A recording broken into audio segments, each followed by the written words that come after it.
ታሳያለሽ አፍሪካዊ እንደሆንሽ። ይሄ ምንም ከዘር ጋር አይገናኝም። ፓፓውቴ ገባሻል? ውቴ ፓፓ ውቴ ከዘር ጋር አይደለም የሚገናኝ። አፍሪካዊ ነኝ የሚል ሀገር ነው አፍሪካ ዋንጫ መብላት ያለበት። እነዚህ ሰዎች ለምን እንደሚሳተፉ ራሱ አይገባኝም። ለምን እንደሚሳተፉት ገባ አይደለ? አፍሪካዊ ነኝ ሳትል የአፍሪካ ዋንጫ በልተህ ልፎክር አይደብርህም? ገባ አይደለ? እዚህ ያላችሁ ደግሞ we are not black we are not African we are ሀበሻ ከኔ የጠቆረ ሰው ማን በእናትህ ይሄንን ሎጂክን ማን ለነጮች አስረዳቸውና ከዛላ አውልክ ነህ ይበሉ። አድክም ይሁን ሰውዬ ማን ገባ አይደለ? ዓለም እንዴት አድርጎ እንደሚያየህ ነው እየነገርኩ ያለሁት። አንተ ራስን እንደፈለክ ልታይ ትችላለህ። ገባ አይደለ? ራሴ ለምሳሌ ራሴን ኢላን ማስክ ነኝ ብዬ ላስብ ይችላል። 50 ቢሊዮን ዶላር አለኝ ብዬ ላስብ ይችላል። ባንኩ ግን 50 ቢሊዮን አለ ካላለኝ የለኝም። ስለዛ ጥቁር ነህ ተቀበለው። ገባ? ፍቅህ ማጠለው ነገር ነው፣ መደበቅ ማትችለው ነገር ነው። ስለዛ ካንተ ጋር አብሮ የሚሰቃይን ሰው ብትደግፍ ይሻላል። ከሞን ሴኔጋል ከዛ ኋላ ማታ ናይጄሪያ ብታልፊ በጣም ደስ ይለኛል። ናይጄሪያ ቨርሰስ ሴኔጋል ትክክለኛ ፋይናል አሁን የተጫወተ ያሸንፍ። ወይኔ ረካውኝ ጀማው አንጀቴ ነው ቂቤ ጠጣው አንጀቴ ማለት ነው። ማኔ ትችላለህ ማኔ። ሲጀመር አንተ አፍሪካዊ ደም ነው ያለ አንበሳ የኔ ጥቁር አዝሙድ ብያለሁ ዛሬ። እንዴት አባቱ የሚያምር ጎን ያገባው አንተ ከ16 ከ50 ውጪ እኮ ነው ጥብስ ያደረገው ማን። ትችላለህ ማን።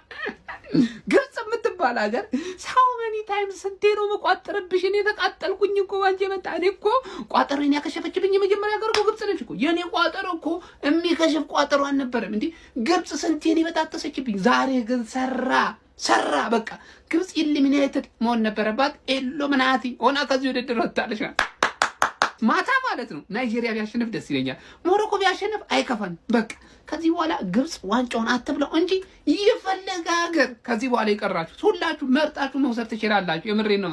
በጣም ደስ ብሎኛል። ለምሳሌ ግብጽ ካለፈች ለዋንጫው እርግጠኛ ነበርኩኝ እንደምትበለው። ይሄን ጨዋታ ካለፈች ተበላው ነበር ማንም ከፊቷ ቢኖር ማለት ነው። ናይጄሪያ ጥሩ ቢሆን ሞሮኮ ጥሩ ቢሆን አትሰማም ለዋንጫ ከደረሰች። ምክንያቱም የዋንጫ ሜንታሊቲ ያላት ቡድን ነች፣ መጥፎ ቡድን ነች ግብጽ ማለት።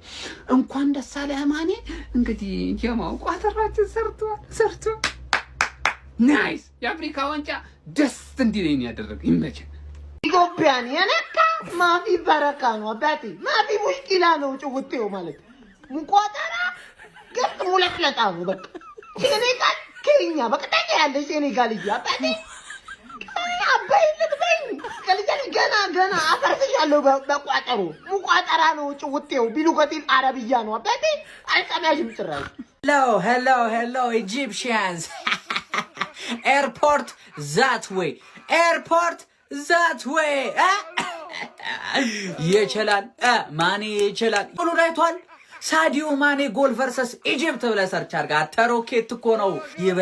ይበልሽ እንደው 1-0 አይደለም 3 4 5 6 7 ሁላ ቢያገቡብሽ እንዴ ደስ እንደሚለኝ።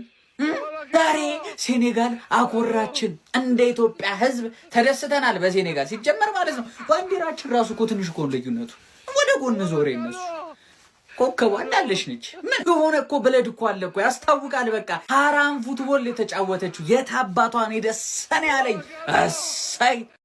እኔ ደስ ብሎኛል። እርሶስ ደስ አላሉትም? ግብጽ በሳዲዮ ማኔ ብቸኛ ጎል ማጅራቷን ተመታ ከአፍሪካ ዋንጫ ባይ እና ደስ ነው ያለኝ። ሴኔጋል ውስጥ ደግሞ ፔፕ ማታሳር የቶተናሙ ተጫዋች አለ እና መልካሙን ሁሉ ይቅጠም። ለፍጻሜ ደርሰሃል። ብትበለው ከዋንጫ ጋር ብትመጣ ደስ ይለኛል። ይመቻችሁ። ወይ ግብጽ ወደቀች። ኳሊፋይ ለዋንጫ ኳሊፋይ ማረጋጋታት ግብጽ። በቃ ማርሙሽ የፈጠነ ፓክ አድርገሽ ምናምን አታኪንግ እንትናችን በጣም እንዲጠናከር ማርሙሽ የፈጠነ ሳላም ፓክ አድርገሽ የፈጠነ ወደ ሊቨርፑል። አረ ወይኔ ምን አለ ከአርሰናል ጨዋታ በፊት ወድቀው ይው። ዋው ሴኔጋል አንድ ለሴኔጋል። በስመ አብ ሴኔጋል እንግዲህ 1-0 ግብጽ ማሸነፍ ችላለች። እጅግ በጣም ነው ደስ ያለኝ ማለት ነው። የቀድሞ ተጫዋቻችን ሳዲዮ ማኔ ምን አይነት ጎል ነው በእናታችሁ! ምን አይነት ሹት ነው ያስቆጠረው! አረ ተመልከቱት። ማለት ነው። ዛሬ ሴኔጋሎች እጅግ በጣም ደስ በሚል አጫወት ሲጫወቱ ነበር። በቃ ዶሚኔት አድርገው ማለት ይቻላል። ግብጾች አፈግፍገው ካውንተር መሰል ጨዋታ ነበር፣ በጣም እየተከላከሉ ነበር ደግሞ ሲጫወቱ የነበረው። ሳዲዮ ማኔ ግን ከዛ መከላከል ውስጥ አልቀረም፣ ያችን ሹት ለቆ ማለት ነው ግብጽ ላይ 1 ጎል አስቆጥሮ 1-0 አሸንፎ ወጥቷል። ያው እውነት ለመናገር በዚህ ጨዋታ ያው እኛ መሐመድ ሳላ እኔ ከዚህ ውድድር እንዲወድቅ አልፈልግም። ግብጽ ነች፣ ግብጽ እኮ ነች። ግብጽ ስለሆነች እኔ ደግሞ ግብጽ ዋንጫ ስትበላ ማየት አልፈልግም። ስለዚህ ሴኔጋል ይሄን ዋንጫ ለምን ሞሮኮ ለምን ናይጄሪያ አትበላውም? ከመሬን ነው የምላችሁ። እናም እጅግ በጣም ደስ ብሎኛል ማለት ነው ለሴኔጋል ማለት ነው። ዋው ይገባቻል። በምርጥ ብቃት ነው የሚጫወት ያሸነፉት። ሳዲዮ ማኔ ምን አይነት ጎል ነው ያስመለከተን ጋይስ? እጅግ በጣም ፈታኝ የምትባለውን የመሐመድ ሳላህን ግብጽን እንግዲህ በአፍሪካ ዋንጫ ግማሽ ፍጻሜ በመጣል ሀገሩ ሴኔጋል ወደ ፍጻሜ ማለፍ እንድትችል እጅግ በጣም ወሳኛና ብቸኛዋን ጎል ማስቆጠር ችሏል። ያስቆጠረበት መንገድ እጅግ በጣም ገራሚ ነበረ። ጨዋታው በሴኔጋል የበላይነት ነበር ለረጅም ደቂቃዎች የተመለከትነው። ኦልሞስት ሙሉ 90 ደቂቃ ሴኔጋል የተሻለች ነበረች ማለት ይቻላል። እንደውም ግቡን ካስቆጠረች በኋላ ሞል ጥንቃቄ ወስዳ ስትጫወት ተመልክተናት ነበረ። ነገር ግን ግብጽ በጨዋታው ላይ ምን ይዛ ለመምጣት እንደፈለገች ራሱ ግራ ስጋባ ነበረ። ሙሉ 90 ደቂቃ ለመከላከል ይመስላል ፍላጎቷ። አንድ ሞን ታርጌት አልሞከረችም ነበር እስከ 80 ምናምን ደቂቃ ድረስ ማለት ነውና ሴኔጋል ውጤቷ አይገባትም ማለት አይቻልም። በቃ አጥቅታለች። የተሻለ ኳስ ቁጥጥር ነበራት። ጥሩ አጋጣሚዎችን ለመፍጠር ሞክራ ነበረ። ግብጽ ሞር ኮምፓክት ነበረች፣ ግብ ለማስቆጠር ዝግ ነበረች፣ አስቸጋሪ ነበረች፣ ፈታኝ ነበረች። ግን በመጨረሻ እንግዲህ ከሳዲዮ ማኔ አስደናቂ የሆነች ከቦክስ ውጭ የተሾተች ጎል አማካኝነት 78ኛው ደቂቃ ላይ ሴኔጋል ጎል በማስቆጠር እንግዲህ 1-0 ጨዋታ መርታት ችሏል። ወደ መጨረሻ ደቂቃዎች ነው ታርጌት መሞከር የቻሉት ግብጾች። ለምን በዚህ ልክ ማፈግፈግ እንደነበረባቸው ግራ ጋብቶኛል። እርግጥ የካውንተር አታክ ቡድን ነው፣ ግን ካውንተር አታካቸውን በዚህ ጨዋታ ላይ ውጤታማ አልነበረም ማለት ይቻላል። አንድ ሞን ታርጌት ማድረግ አልቻሉም መሞከር በነበረባቸው ወይም ደግሞ ሴኔጋል ብልጫውን በወሰደችባቸው ሞመንቶች ማለት ነው። ስለዚህ ደካማ የጨዋታ አቀራረብ ነበረ ማለት ይቻላል። ለማንኛውም ሴኔጋል የፍጻሜ ተፋላሚው ሀገር መሆኗን ማረጋገጥ ትችላለች። ምሽት 5 ሰዓት ላይ ደግሞ አዘጋጇ ሞሮኮ አስደናቂዋን ቡድን ናይጄሪያን የምትገጥም ይሆናል ማለት ነው። ከሁለቱ አሸናፊዎች ደግሞ የሴኔጋልን በፍጻሜው የሚገጥመው ብሔራዊ ቡድን ይለያል ማለት ነው። ለማንኛውም እናንተ ስለዚህ ጨዋታ ምን ትላላችሁ? ሀሳባችሁን ኮሜንት ሴክሽን ላይ አካፍኝ። የፕላስ ምልክቱን በመጫን ፈጣንና አዳዲስ የሆኑ እግር ኳስ መረጃዎችን ማግኘት ትችላላችሁ። ባይ ባይ ኢጂፕት፣ ባይ ቻው። ማኔ አውጣለት። አንተ ሁሉ ጊዜ በሴኔጋል ሁሉ ጊዜ ይፈትሻል። የመጀመሪያው ቋጠሯችን ተሳክቷል ፋሚሊ፣ የመጀመሪያው ቋጠሯችን ተሳክቷል። በኋላ ደግሞ ሞሮኮን እንጥላታለን። በቃ ይቋጠራል። መፍትሄ ነው። አንተ ግብፅን ዛሬ ስደግፍ ነበርክ። ባይ መፍትሄ ነው። እኔም መፍትሄ ነው ሴኔጋልን መደገፍ። ይቋጠርለታል። በኋላ ደግሞ ሞሮኮ እንድትወርቅ በደንብ ይቋጠራል። እነው ሲሜ አሰሙ አይምሯት ነው ማለት ፓፓውቴ በጣም ነው ደስ ያለኝ ግብፅ በመውደቋ በጣም።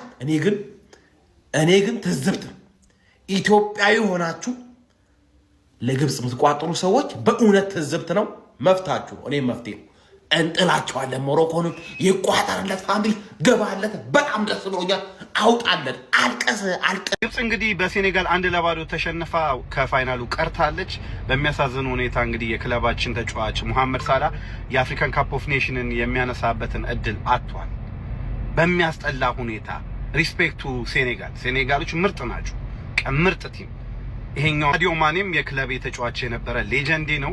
ከሴኔጋል ጋር እንግዲህ ለፋይናሉ አልፏል። ከማጋ እንደሚጫወቱ እናያለን። ነገር ግን ግብፅ ከፋይናሉ የመቅረቷ ዋናው ሪዝን ግን ዋናው ምክንያት አሰልጣኙ ነው።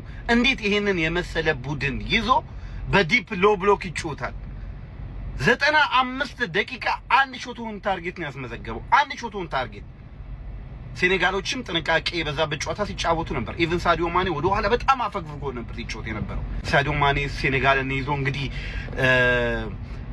ለሁለተኛ ጊዜ ለፋይናሉ ይቀርባል። ሴኔጋል ከአምስቱ የአፍሪካ ካፕ ኦፍ ኔሽን ቶርናመንት 3ቱ ላይ ፋይናል ደርሳለች። ከ5ቱ 3ቱን ፋይናል ተጫውተዋል ማለት ነው። ሴኔጋሎች ይሄንን ሲጨምሩ ማለት ነው። ከዚህ በፊት 2ቱን ተጫውተዋል ከ5ቱ። ሴኔጋሎች ይሄንን ዋንጫ የማሸነፍ ትልቅ እድል አላቸው። ኤክስፔሪንሱም አላቸው። ከዚህ በፊት ዋንጫውን ያነሱ እንደነ ሳዲዮ ማኔ እንደነ ኢድሪሳ ጌ አሉ እነ ኮቾች አሉ። ብቻ ግን ፋይናሉን የምናየው ይሆናል ወይ ሴኔጋል ከናይጄሪያ ወይ ሴኔጋል ከሞሮኮ። እኔ እንደሚመስለኝ ከሆነ ግን ሴኔጋል ከሞሮኮ የሚሆን ነው የሚመስለኝ። ሴኔጋል ተጋጣሚዋ ግብፅን በአፍሪካ ዋንጫ የግማሽ ፍጻሜ ጨዋታ 1-0 በማሸነፍ ወደ ፍጻሜው ማለፏን አረጋግጣለች። የ2026 የአፍሪካ ዋንጫ የፍጻሜ ተፋላሚ መሆኗን ሴኔጋል አረጋግጣለች። ሳዲዮ ማኔ ደግሞ ሴኔጋልን ሀገሩን ወደ ፍጻሜው ያደረሰ ተጫዋች ነው። 78ኛው ደቂቃ ላይ ብቸኛዋንና የማሸነፊያውን ግብ ከቦክስ ውጭ አክርሮ በመምታት ማስቆጠር ችሏል። ሴኔጋሎች በጣም የተሻሉ በነበሩበት ምሽት ላይ ግብጾች አንድ ኦን ታርጌት ብቻ በማስመዝገብ በጣም ደካማ የሚባል ፐርፎርማንስ ነበር ያስመለከቱን። በምሽቱ የ5 ሰዓት ጨዋታ ደግሞ